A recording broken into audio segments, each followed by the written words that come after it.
Hello and welcome everyone, welcome to my channel. आज हम लोग क्या करने वाले हैं?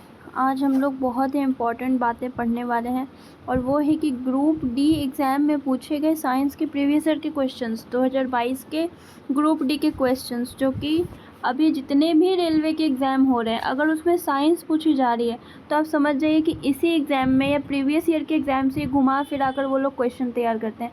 साइंस करंट अफेयर्स नहीं है कि नया क्वेश्चन ले आए, या फिर हिस्ट्री वगैरह नहीं है कि अभी कुछ हुआ तो हिस्ट्री से जोड़ के उसको लिंक करके करंट से पूछ दे। साइंस फिक्स चीज़ें हैं, जो कि पिछले पूछी गई है वही पूछी जाएगी। नए खोज बहुत मुश्किल से होती है, तो इसलिए शुरू करते हैं ग्रुप डी के साइंस के क्वेश्चंस। सबसे पहला क्वेश्चन है, पर्यावरण को स्वच्छ रखने के लिए प्रदूषण संकेतक के लिए कौन जिम्मेदार है? तो प्रदूषण संकेतक के रूप में हम लोग लाइकेन का यूज़ करते हैं। ठीक है, फिर से मैं रिपीट करती हूँ, पर्यावरण को स्वच्छ रखने के लिए प्रदूषण संकेतक के रूप में कौन जिम्मेदार है? तो लाइकेन जिम्मेदार है। अगर प्रदूषण बढ़ने लग जाएगा तो लाइकेन की मात्रा कम होने लग जाएगी, तो जहाँ लाइकेन कम हो रहा है मतलब प्रदूषण वहाँ बढ़ रहा है। दो क्रमागत सजातीय श्रेणी, नेक्स्ट क्वेश्चन, दो क्रमागत सजातीय श्रेणी के आणविक द्रव्यमान क्रमांक अंतर कितना होता है? तो दो क्रमागत सजातक श्रेणी में आणविक द्रव्यमान क्रमांक का अंतर होता है 14 का, CH2 का।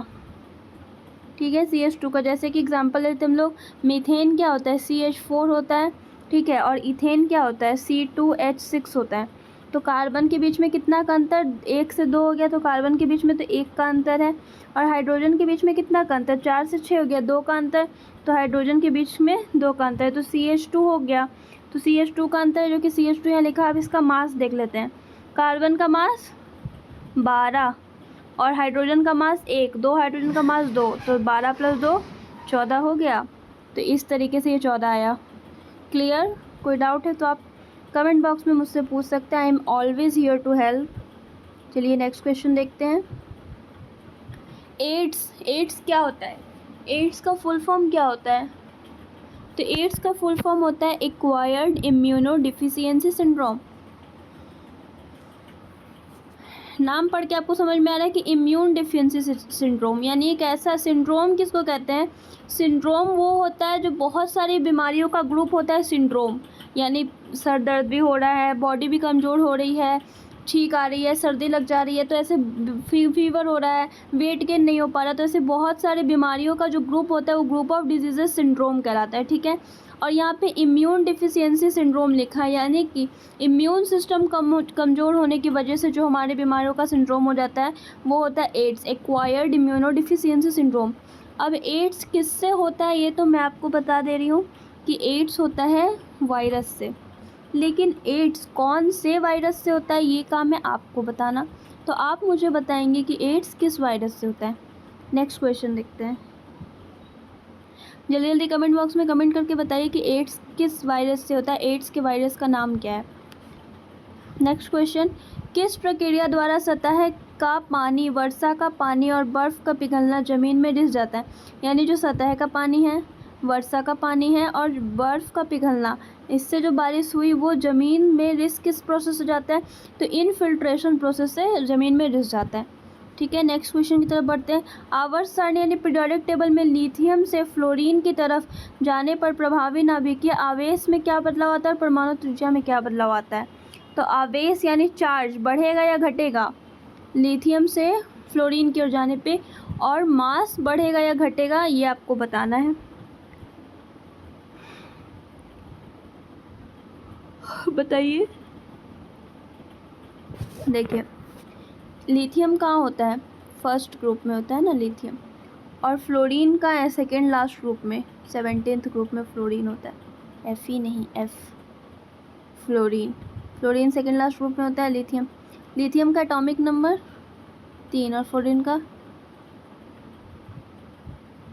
का एटॉमिक नंबर 9। ठीक है, लिथियम का इलेक्ट्रॉनिक कॉन्फ़िगरेशन क्या होगा?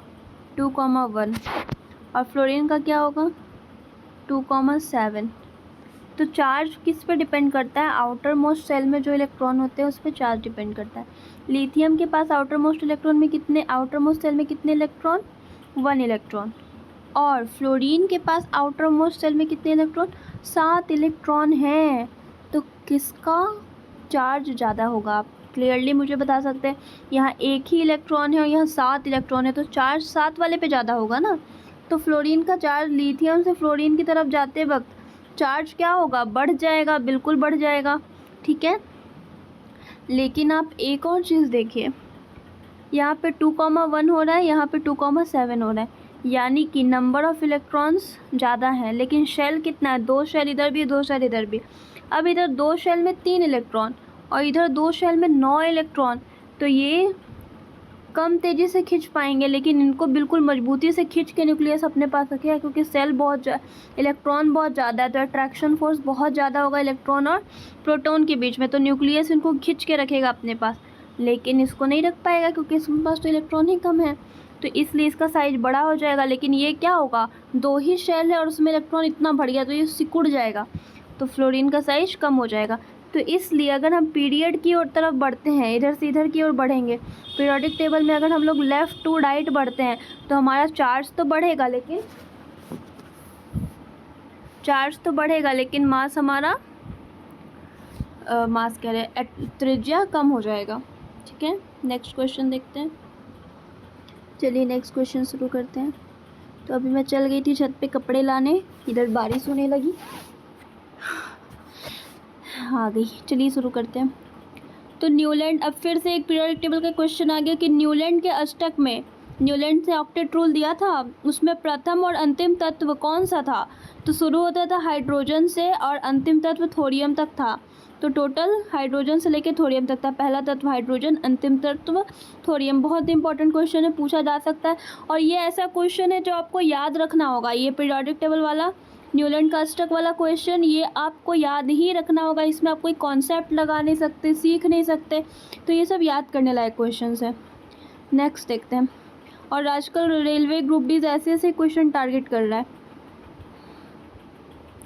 फ्यूज तार पतला और लंबा क्यों बनाया जाता है। अब ये कॉन्सेप्ट का क्वेश्चन है, आप एक बार समझ जाओ तो आपको हमेशा के लिए याद रहेगा, जो मैं आपको यहाँ समझा देती हूँ। तो फ्यूज तार पतला क्यों बनाते हैं और लंबा क्यों बनाते हैं, ये आपको बताना है। तो फ्यूज तार बताने से पहले आप मुझे ये बताइए कि आपने प्रतिरोध यानी रेजिस्टेंस पढ़ा है। तो रेजिस्टेंस का फॉर्मूला क्या होता है, रो एल बाई ए, जहाँ एल क्या होता है लेंथ और ए क्या होता है एरिया। अगर हम तार को पतला कर देंगे तो उसका एरिया बढ़ेगा या घटेगा, एरिया बढ़ेगा या घटेगा, घट जाएगा। अगर हम तार को लंबा कर देंगे तो उसका लेंथ बढ़ेगा या घटेगा, लेंथ बढ़ जाएगा लंबा कर देंगे तो रेजिस्टेंस क्या लेंथ बढ़ने से बढ़ता है, लेंथ के डायरेक्टली प्रोपोर्शनल, लेंथ बढ़ाएंगे रेजिस्टेंस बढ़ेगा। अच्छा, क्या एरिया कम करेंगे तो रेजिस्टेंस बढ़ेगा, एरिया कम करने से रेजिस्टेंस बढ़ेगा, इन्वर्सली प्रोपोर्शनल बिल्कुल बढ़ेगा, एरिया जितना कम रेजिस्टेंस उतना ज़्यादा। तो पतला तार का एरिया कम रेजिस्टेंस ज़्यादा, तार को लंबा भी कर दिए तो लेंथ भी कम रेजिस्टेंस और ज़्यादा, तो रेजिस्टेंस काफ़ी ज़्यादा बढ़ जाता है। अब रेजिस्टेंस बढ़ने से क्या होता है, रेजिस्टेंस बढ़ने से ये होता है कि जैसे ही हाई वोल्टेज आया, ज़्यादा करंट फ्लो होने का कोशिश हुआ, वो तार गर्म हो जाएगा, गर्म होकर टूट जाएगा, सर्किट ब्रेक कर देगा। सर्किट ब्रेक कर दिया तो हमारा जो इलेक्ट्रिकल अप्लायंसेस है वो ख़राब होने से बच गए, शॉर्ट सर्किट होने से बच गया। इसलिए फ्यूज़ तार को लंबा और पतला किया जाता है ताकि पतले तारों में उच्च प्रतिरोधकता और कम गलनांक होता है। समझ में आया, गलनांक बहुत ही कम, तुरंत गल जाएगा, कम टेम्परेचर पे गल जाएगा, सर्किट ब्रेक कर देगा। नेक्स्ट क्वेश्चन, कशेरुकी यानी वर्टिब्रेट्स, हम लोग क्या है वर्टिब्रेट्स जिनमें रीढ़ की हड्डी होती है उनको कशेरुकी कहा जाता है। कि लीवर में SER यानी स्मूथ एंडोप्लाज्मिक रेटिकुलम क्या महत्वपूर्ण भूमिकाएं निभाता है। तो SER का क्या काम है, वो विष और औषधियों का विसरण करता है, तो ये उसका काम होता है। नेक्स्ट क्वेश्चन, ये याद रखने लायक क्वेश्चन। नेक्स्ट क्वेश्चन देख लेते हैं।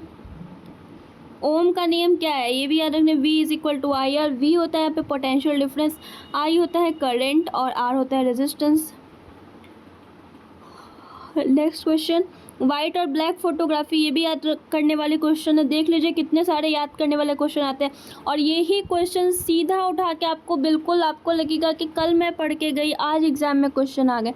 तो आप बिल्कुल सेम क्वेश्चन आपको रेलवे के सारे एग्जाम्स में देखने को मिलेंगे। वाइट और ब्लैक फोटोग्राफी में कौन सा विलयन का उपयोग किया जाता है? सिल्वर ब्रोमाइड का उपयोग किया जाता है।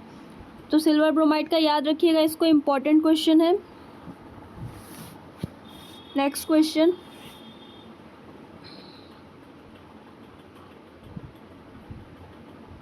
ये हटा देती हूँ, फिर बाद में दिक्कत होगी ना हटाने में। हाँ, अभी देखते हैं, नेक्स्ट क्वेश्चन देख लेते हैं। किसी वस्तु का प्रतिबिंब रेटिना पर नेत्र लेंस द्वारा प्रकाश किरणों के ब्लैंक के कारण बनता है। अब हमारे लेंस है, आँख हमारे लेंसों की तरह काम करती है, लेंसेज की तरह वर्क करती है। तो अब लेंस का प्रतिबिंब इमेज कहीं तो बनता होगा जो हम लोग देखें, मतलब क्या, उस चीज़ से लाइट हमारे आँखों में आई तो हम लोग उसको देखें, लेकिन लाइट कहीं पे तो जाके इमेज बनाती होगी। कहाँ जाके इमेज बनाती है? कहाँ जाके इमेज बनाती है? रेटिना पे इमेज बनता है। लेकिन इमेज बनता कैसे है? लेंस कौन सी प्रोसेस परफॉर्म करता है? लेंस क्या रिफ्लेक्शन कर पाता है? लेंस रिफ्लेक्शन कर पाता है? लेंस रिफ्लेक्शन नहीं कर पाता है, क्योंकि रिफ्लेक्शन करने के लिए स्मूथ सरफेस तो चाहिए ही, साथ में पॉलिश्ड सरफेस भी चाहिए, और लेंस पॉलिश्ड होता नहीं है, तो लेंस रिफ्लेक्शन नहीं करेगा। लेंस क्या करेगा? रिफ्रैक्शन करेगा, तो अपवर्तन करेगा। तो लेंस, हमारे आई भी एक लेंस है, तो उसमें इमेज फॉर्म कैसे होता है? अपवर्तन के कारण होता है। नेक्स्ट क्वेश्चन देख लेते हैं। जब प्रकाश वक्रता केंद्र से होकर गुजरता है तो आपतन और परावर्तन किरण के मध्य कितने डिग्री का कोण होता है? वक्रता केंद्र ड्रॉ कर लें।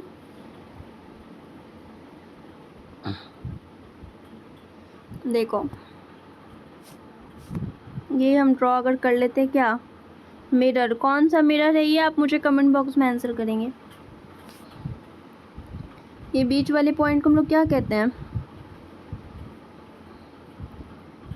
पोल है ये मान लेते हैं फोकस है।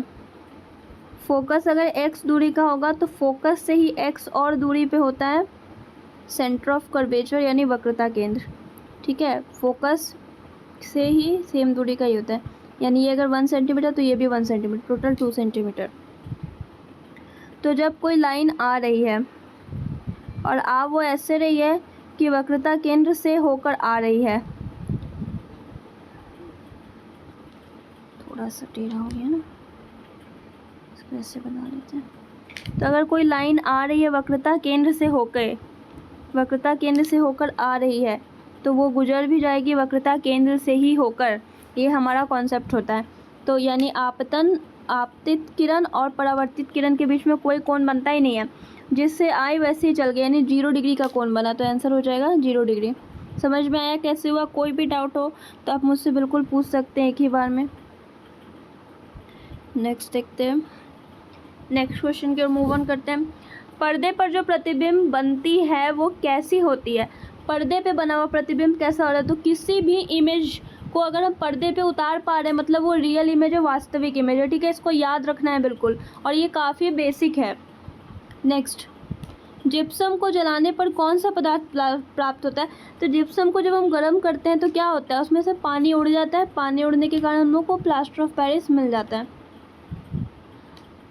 धुएं में किसके कारण प्रकाश दिखाई देता है? तो टिंडल इफेक्ट के कारण प्रकाश दिखाई देता है। कैसे दिखाई देता है? कि जो धुआं होता है, वो धुआं में क्या है? सिर्फ हवा नहीं है, हवा के साथ साथ धूल कण भी हैं, स्मोक के पार्टिकल्स भी हैं। तो वो पार्टिकल्स क्या करते हैं? लाइट को डिफ्लेक्ट कर देते हैं। अब ये मान लो एक छोटा सा पार्टिकल है, लाइट आया और इससे टकरा के से चला गया, आया चला गया। ऐसे ही और पार्टिकल्स हैं, उसमें टकरा के चल गया, और पार्टिकल्स उसमें टकरा के चल गया। तो लाइट हम लोग को चाहो तो बिखरा हुआ दिखेगा या नहीं दिखेगा? दिखेगा, और इसी इफेक्ट को कहते हैं टिंडल इफेक्ट। ठीक है, तो किस प्रभाव के कारण दिखते हैं? टिंडल प्रभाव के कारण दिखते हैं। नेक्स्ट क्वेश्चन देखा जाए, चलो। एक अवतल दर्पण में वस्तु फोकस तथा वक्रता केंद्र के बीच रखा जाए तो उसका प्रतिबिंब कहाँ बनेगा? अवतल दर्पण में वस्तु को फोकस और वक्रता केंद्र के बीच रख देते हैं तो उसका प्रतिबिंब कहाँ बनता है? देखते हैं इसको। तो ये बना लिया हमने एक अवतल दर्पण इस तरीके से। ड्राइंग मेरी बुरी है यार। ये बना लिया। ये हम बना लेते हैं इसका प्रिंसिपल एक्सिस। ये है क्या? पोल, फोकस, और ये है सेंटर ऑफ कर्वेचर। ठीक है, यहाँ पे रख दी एक वस्तु, रख दी है। अब ये वस्तु से हमको बनाना है प्रतिबिंब। कैसे बनाएं?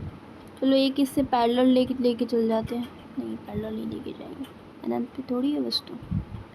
देखो एक रे यहाँ से लेके चल जाए, यहाँ आ जाएगा, और एक रे इससे गुजार देते हैं, इसी से। तो ये कैसे आ जाएगा? ऐसे आ जाएगा, जहाँ से आया वहीं से गुजरेगा, और ये जाके मिल जाएगा यहाँ पे। तो ये बन जाएगा वस्तु का प्रतिबिंब। समझ में आया? ड्राइंग थोड़ी बुरी है मेरी, एक बार फिर से मैं बना के दिखा देती हूँ अच्छे से। देखो ये रख दिए हम लोग। ठीक है, पॉलिश कर देते हैं, नहीं तो मिरर कैसे लगेगा।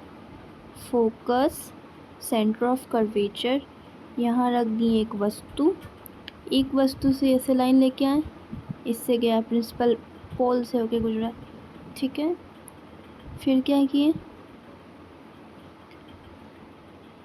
किए? इस सेंटर ऑफ कर्वेचर से ही लाइन लेके आए। ठीक है, सेंटर ऑफ कर्वेचर से ही रे जा रहा है, तो सेंटर ऑफ कर्वेचर से जा रहा है, तो ऐसे जहाँ से आता है वैसे ही लौट जाता है, तो ये इधर जाके मिल जाएगा। ठीक है, मिल गया तो ये बना दिया इसने वस्तु। तो वस्तु कैसा बना? ये मतलब इमेज बन गया। तो वस्तु तो इतना छोटा था हमारा, जिसका इमेज इतना बड़ा है, यानी इमेज कैसा बनता है? साइज में बड़ा बन जाता है। और कैसा बनता है? साइज में बड़ा बना। और कैसा है? सीधा है, उल्टा है? उल्टा बना। तो जब भी उल्टा होगा तो वो हमेशा रियल इमेज होगा। तो रियल इमेज बना, उल्टा बना और बड़ा बना। कैसे बना आपको समझ में आया? इसे मैं हटा दूँ। चलिए नेक्स्ट देखते हैं। विद्युत मोटर में हाईलाइट कैसे आ गया? इधर जाना है पेन। विद्युत मोटर में कुंडली को अर्ध घूर्णन के बाद विद्युत, हालांकि ये अगर हाईलाइट हो गया था तो अच्छा ही हुआ था, क्योंकि ये क्वेश्चन काफ़ी इम्पोर्टेंट है, तो इसलिए आप इसको हाईलाइट कर ही लीजिए। अब देख लेते हैं। तो विद्युत धारा की दिशा को उत्क्रमित कौन करता है? यानी मोटर में पता है डायरेक्शन चेंज होता है। अगर आपने 9-10 में पढ़ा होगा, उसके साइंस में हमें मोटर का चैप्टर पढ़ना होता है। तो विद्युत मोटर में कुंडली के अर्ध घूर्णन के बाद क्या होता है? विद्युत धारा की दिशा बदल जाती है, और वो बदलने वाला कौन रहता है? विभक्त वलय रहता है, रिंग रहता है। ठीक है, नेक्स्ट क्वेश्चन। रासायनिक अभिक्रिया को संतुलित क्यों किया जाता है? एक हमारा लॉ होता है, law of conservation of mass. यानी कुछ भी हो जाए, मास ना तो बन सकता है ना तो डिस्ट्रॉय किया जाए। मास को ना कोई बना सकता है ना ही कोई खत्म कर सकता है। कर क्या सकता है? उसको वन फॉर्म से दूसरे फॉर्म में ट्रांसफॉर्म किया जा सकता है, बस। तो यही प्रोसेस को, यही लॉ को लागू रखने के लिए हम लोग क्या करते हैं? केमिकल रिएक्शन को बैलेंस करते हैं। केमिकल रिएक्शन बैलेंस नहीं करेंगे तो हमारा ये लॉ का उल्लंघन हो जाएगा। याद रखना है इसको, ये भी इंपॉर्टेंट क्वेश्चन है। Next question. सांस लेने में हवा का आदान प्रदान करने हेतु, हवा का आदान प्रदान करने में क्या होता है? फेफड़े की सहायता कौन करता है? तो ट्रैकिया करता है। हवा में आदान प्रदान करने के लिए सहायता कौन करता है? फेफड़े का ट्रैकिया करता है। नेक्स्ट क्वेश्चन देख। एक समान प्रतिरोध R के तार को यदि 2 समान भागों में विभाजित कर दे तो प्रत्येक भाग का प्रतिरोध क्या होगा? यानी क्या कर रहे हैं हम लोग? लेंथ को कर दे रहे हैं आधा। तो ये L इससे था, मान लो इतना लंबा तार था हमारा, फिर से कर देते हैं, इससे ड्रॉ करते हैं। ठीक है, इतना बड़ा एक तार था। ठीक है, अब हम लोग इसको बीच से काट दिए। तो तार का अगर पूरा लेंथ L था, तो अभी क्या बन गया? L/2 यानी लेंथ हो गया आधा। अब मैंने इसी क्लास में अभी बताया है कि रेजिस्टेंस का फॉर्मूला क्या होता है। आप लोग में से कितने लोग रिकॉल कर पा रहे हैं? रेजिस्टेंस का फॉर्मूला होता है R = ρL/A। R = ρL/A resistance का फॉर्मूला है। तो यहाँ पे L जब L था, अब एरिया चेंज हुआ क्या? ये तार इतना मोटा है तो मोटा से पतला हो गया? नहीं हुआ, एरिया सेम है। तो एरिया इसका सेम है, लेंथ आधा हो गया। तो लेंथ आधा होने पे क्या रेजिस्टेंस भी आधा हो जाएगा, क्योंकि लेंथ के डायरेक्टली प्रोपोर्शनल है। तो रेजिस्टेंस यहाँ पे आधा हो गया, R/2 हो गया। समझ में आ गया? इरेज कर दूँ। नेक्स्ट क्वेश्चन, वक्रता, त्रिज्या और फोकस दूरी का सूत्र क्या है? अब ये चीज़ भी हमें बिल्कुल डायरेक्टली याद रखनी है कि वक्रता, त्रिज्या, जैसे कि अभी मैंने इस क्लास में बताया भी है। ये अगर हम मिरर ले लिए, ये इसका हो गया फोकस और ये हो गया इसका सेंटर ऑफ कर्वेचर, और ये है इसका पोल। तो पोल से जो फोकस की दूरी होती है उसको हम लोग क्या कहते हैं? फोकस दूरी कहते हैं, F। और पोल से जो सेंटर ऑफ कर्वेचर की दूरी होती है, इस दूरी को हम लोग कहते हैं वक्रता त्रिज्या, रेडियस ऑफ कर्वेचर R। तो ये रेडियस ऑफ कर्वेचर जो होता है वो हमेशा फोकस दूरी से 2 गुना होता है। तो R = 2F, ये हमें याद रखना है। बहुत ही इंपॉर्टेंट और हज़ारों बार पूछा हुआ क्वेश्चन है। बार बार एक ही क्वेश्चन रिपीट होते हैं, इसलिए बिल्कुल ध्यान से पढ़िए और याद करते जाइए इसे हाथों हाथ। अगर कोई भी डाउट हो तो आप मुझसे पूछ सकते हैं, मैं आपको समझा रही हूँ। ये हो क्या गया? ठीक हो गया। चलो नेक्स्ट क्वेश्चन देख लें। कौन सा बैक्टीरिया पीने और नहाने के पानी में मल प्रदूषण के प्रसिद्ध संकेत हैं? यानी पीने और नहाने का पानी में मल प्रदूषण अगर है तो ये बैक्टीरिया हमको दिखने मिलेगा। अगर हम लोग वाटर का टेस्ट करें और उसमें ये बैक्टीरिया मिल जाए, मतलब वो वाटर प्रदूषित है। कौन सा बैक्टीरिया? ई कोलाई और फेकल स्ट्रेप्टोकोकी, ये 2 बैक्टीरिया, ई कोलाई और फेकल स्ट्रेप्टोकोकी। याद करने लायक और इम्पॉर्टेंट भी है।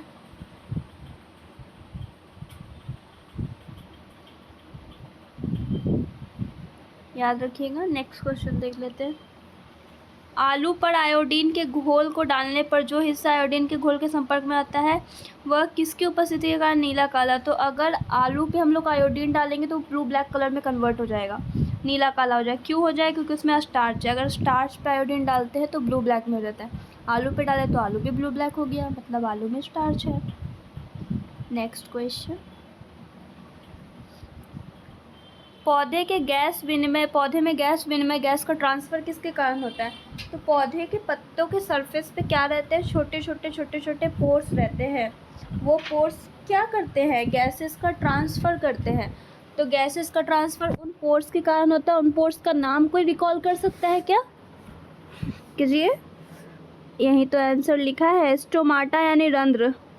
तो स्टोमाटा ही वो पोर्स होते हैं जिनकी वजह से गैसेस एक्सचेंज होता है, प्लांट्स में गैस विनिमय होता है। नेक्स्ट क्वेश्चन देखते हैं। बुझा हुआ चूना पर क्लोरीन की अभिक्रिया करने से क्या बनता है? ब्लीचिंग पाउडर बनता है। बुझे हुए चूने पे क्लोरीन से रिएक्शन करा देंगे तो ब्लीचिंग पाउडर रेडी हो जाएगा हमारा। नेक्स्ट क्वेश्चन, कार्बन में कितने इलेक्ट्रॉन कोश यानी इलेक्ट्रॉन सेल मौजूद होते हैं? अब इस क्वेश्चन को हम लोग करके देख लेते हैं ना, कितना मौजूद होता है।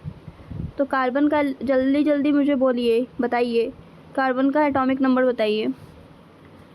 Hydrogen, helium, lithium, beryllium, boron, carbon 6 होता है। 6 होता है। फर्स्ट सेल में कितने इलेक्ट्रॉन? 2 इलेक्ट्रॉन। बाकी के सेकंड सेल में 4 इलेक्ट्रॉन। बस खत्म हो गया। तो 2 और 4 6, टोटल कितने शेल? 1 shell, 2 shell. तो कितने शेल होते हैं कार्बन में? 2 शेल होते हैं। समझ में आ गया 2 शेल कैसे बोल रही हूँ मैं? तो कार्बन के इलेक्ट्रॉन कोश में 2 शेल मौजूद होते हैं। नेक्स्ट क्वेश्चन की तरफ बढ़ जाएं। किस अभिक्रिया में जल में अविलेय पदार्थ बनता है? तो जल में अविलेय यानी वैसे पदार्थ जो जल में घुले नहीं, किससे बनता है? अवक्षेपण से बनता है। अवक्षेपण से जल में अविलेय पदार्थ बनता है, मतलब ऐसे पदार्थ जो जल में नीचे जाके बैठ जाएंगे सेडिमेंट की तरह। ठीक है, नेक्स्ट क्वेश्चन देख लेते हैं। पहले के जो आवर्त सारणी होते थे वो हम लोग, जो मेंडलीव की आवर्त सारणी पीरियोडिक टेबल था, उसको हम लोग क्या करते थे? एटॉमिक वेट के अनुसार अरेंज करते थे। उसमें बहुत सारी परेशानियां आई, आइसोटोप्स वगैरह के लिए जगह नहीं मिली, आइसोबार के लिए जगह नहीं मिली। तो अब हम लोग क्या करते हैं? अब हम लोगों ने नया तरीका ये ढूंढा, और जो अच्छा तरीका है वो ये है कि अब परमाणु संख्या पे हम लोग एटम अरेंज करें। तो जो हमारी मॉडर्न पीरियोडिक टेबल, या सिर्फ आवर्त सारणी ने आधुनिक या आज की या मॉडर्न पीरियोडिक टेबल लिखना चाहिए था कि आधार पर, किस आधार पर व्यवस्थित किया जाता है? तो परमाणु संख्या के आधार पर। नेक्स्ट क्वेश्चन देख लेते हैं। पाचन, अंतर्ग्रहण, इसको क्या करना है, अरेंज करना है कि हमारे डाइजेस्टिव सिस्टम में फूड को अंदर लेने से लेके फूड बाहर डाइजेस्ट होकर वेस्ट बाहर निकलने तक प्रोसेस किस सीरीज़ में होता है, किस क्रम में होता है, उसको सही तरीके से अरेंज करना है। ठीक है, तो सबसे पहले अंतर्ग्रहण होता है, यानी भोजन हम लोग मुंह के अंदर लेते हैं। तो अंतर्ग्रहण हो गया, मुंह से गया पेट में, फिर पेट में उसका पाचन शुरू हो गया, फिर छोटी आंत में गया, वहाँ से पाचन हुआ, फिर बड़ी आंत में गया, तो पाचन के बाद क्या हो गया, शोषण हो गया, यानी उसमें जो न्यूट्रिएंट्स थे और वाटर था वो एब्जॉर्ब कर लिया गया। स्वांगीकरण और निष्कासन हो गया उसके बाद, यानी जो वेस्ट प्रोडक्ट था वो बाहर निकाल दिया गया। तो यही हमारा प्रोसेस था, तो बिल्कुल ईजी है। नेक्स्ट क्वेश्चन, दुर्लभ रोग दिवस यानी रेयर डिजीज़ डे कब मनाया जाता है? वैसे डिजीज़ जो बहुत कम लोगों में देखा गया दुर्लभ रोग कहते हैं, और ये कब मनाया जाता है? 28 फरवरी को दुर्लभ रोग दिवस मनाया जाता है। नेक्स्ट क्वेश्चन, आम्र वर्षा कब होती है? आम्र वर्षा यानी मैंगो शावर कब होती है? ग्रीष्म ऋतु में होती है। ये भी इजी क्वेश्चन लेकिन याद रखने लायक क्वेश्चन पूछा जाता है। विद्युत ऊर्जा का व्यावसायिक इकाई है, जो हम लोगों के घर पे बिजली बिल आता है वो किस यूनिट में आता है? व्यावसायिक इकाई क्या है? Kilowatt hour. 1 किलोवाट आवर को हम लोग क्या कहते हैं? 1 यूनिट भी कहते हैं, यानी किलोवाट आवर ही यूनिट के बराबर होता है। तो घर पे पापा लोग बात करते हैं ना, 1 यूनिट बिजली का बिल आ गया, 100 यूनिट आ गया बिजली का बिल, तो ये बिजली का बिल इतने यूनिट कैसे आता है? ये यूनिट क्या होता है? यही कॉमर्शियल यूनिट है जिसको किलोवाट आवर कहते हैं। नेक्स्ट क्वेश्चन देख लेते हैं, कौन सा जानवर का लिंग आनुवांशिक रूप से निर्धारित नहीं होता है? जिसका लिंग निर्धारित नहीं होता आनुवांशिक रूप से वो होता है घोंघा। ये भी बहुत बार पूछा गया क्वेश्चन है, इसको आप लोग बिल्कुल पूरी बाबा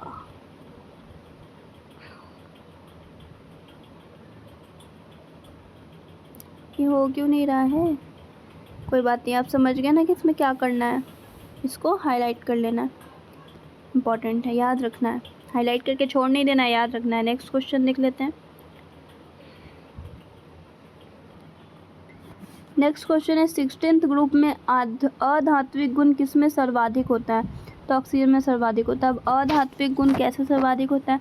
16th ग्रुप में क्या ऑक्सीजन आता भी है? कौन कौन से एलिमेंट आते हैं वो पढ़ लेते हैं हम लोग।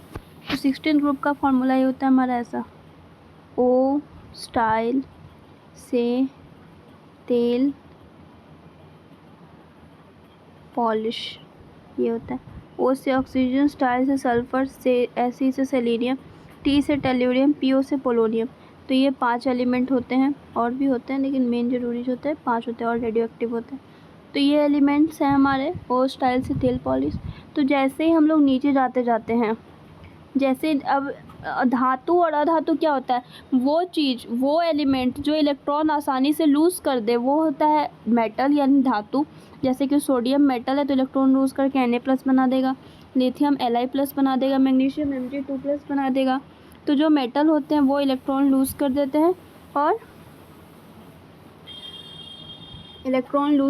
हैं और क्या बना देते हैं? आयन में कन्वर्ट हो जाते हैं आसानी से। तो जैसे जैसे हम लोग ग्रुप में नीचे जाते जाएंगे,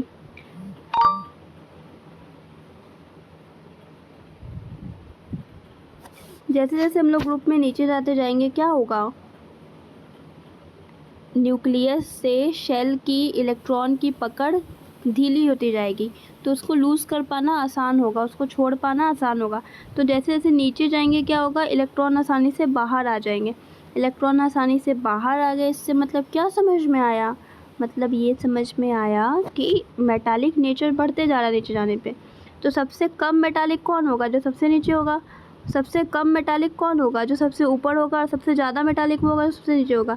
तो सबसे कम मेटालिक यानी सबसे ज़्यादा नॉन मेटालिक, तो सबसे ज़्यादा अधात्विक गुण, नॉन मेटालिक गुण ऑक्सीजन के पास होता है। समझ में आया आपको? आई होप आपको समझ में आ गया होगा। नेक्स्ट क्वेश्चन की ओर बढ़ते हैं। फ्लेमिंग दाएं हाथ का नियम का उपयोग किस में किया जाता है? तो फ्लेमिंग के दाएं हाथ का बिल्कुल याद रखिए, और बहुत बार पूछा गया क्वेश्चन है फ्लेमिंग के दाएं हाथ का नियम। फ्लेमिंग के दाएं हाथ का नियम का यूज़ कहाँ होता है? तो प्रेरित चुंबक की धारा की दिशा। तो अगर धारा की दिशा, किसकी धारा की दिशा? चुंबक की धारा की दिशा अगर हमको याद रखना है तो दाएं हाथ का नियम का यूज़ होता है। बिल्कुल याद रखिए, बहुत इंपॉर्टेंट क्वेश्चन। नेक्स्ट क्वेश्चन है, ब्लीचिंग पाउडर का उपयोग किस में किया जाता है? तो ब्लीचिंग पाउडर का कपड़ा धोने में विरंजक एजेंट के रूप में, उद्योग के ऑक्सीकारक के रूप में, पानी को कीटाणु रहित बनाने के लिए यूज़ होता है। नेक्स्ट क्वेश्चन है, गर्भ निरोधक गर्भाशय के भीतर शुक्राणुओं के फैगोसाइटोसिस को बढ़ाता है। तो कौन सा गर्भ निरोधक गर्भाशय के भीतर शुक्राणुओं के फैगोसाइटोसिस को बढ़ाता है? IUD intrauterine devices. IUD intrauterine devices याद रखना है, इंपॉर्टेंट क्वेश्चन है ये भी। नेफ्रॉन में कौन से पदार्थ पुनः अवशोषित होते हैं? नेफ्रॉन क्या होता है? बेसिक, अब यहाँ लिखना तो मुश्किल है, structural and functional unit of कौन? किडनी। तो किडनी के स्ट्रक्चरल एंड फंक्शनल यूनिट होता है कौन? नेफ्रॉन। तो नेफ्रॉन क्या करता है? खून छोड़ के बाकी जो भी चीज़ है सबको एब्जॉर्ब कर लेता है, ग्लूकोज, अमीनो एसिड। खून छोड़ के नहीं, मतलब नेफ्रॉन से सब कुछ ब्लड पास हो जाता है, बाकी सब कुछ रह जाता है। ब्लड को पास कर दिया, बाकी सब कुछ रख लिया। अब बाकी सब कुछ में वेस्ट प्रोडक्ट भी है और यूज़फुल प्रोडक्ट भी है, वेस्ट और यूज़फुल दोनों है। खून को पास कर दिया, बाकी सब रख लिया, जिसमें वेस्ट भी यूज़फुल है। तो वेस्ट को तो अपने पास ही रखा रहेगा और बाकी जो यूज़फुल चीज़ होगा वो एब्जॉर्ब हो जाएगा, जैसे ग्लूकोज, अमीनो एसिड, सोडियम, ये सब को वो एब्जॉर्ब कर लेता है। तो दैट्स इट फॉर टुडे। आज 30 मिनट्स लगभग हम लोगों ने पढ़ लिया। अब नेक्स्ट क्लास में कल कंटिन्यू करेंगे अगले पार्ट में, जहाँ पे इसके आगे के क्वेश्चंस कंटिन्यू करेंगे। ये क्लास आपको कैसी लगी कमेंट बॉक्स में ज़रूर बताइएगा। अगर हेल्पफुल लगी हो तो शेयर कीजिए। वीडियो कहीं भाग ना जाए, वीडियो कहीं चली ना जाए, इसलिए चैनल को सब्सक्राइब करके रख लीजिए।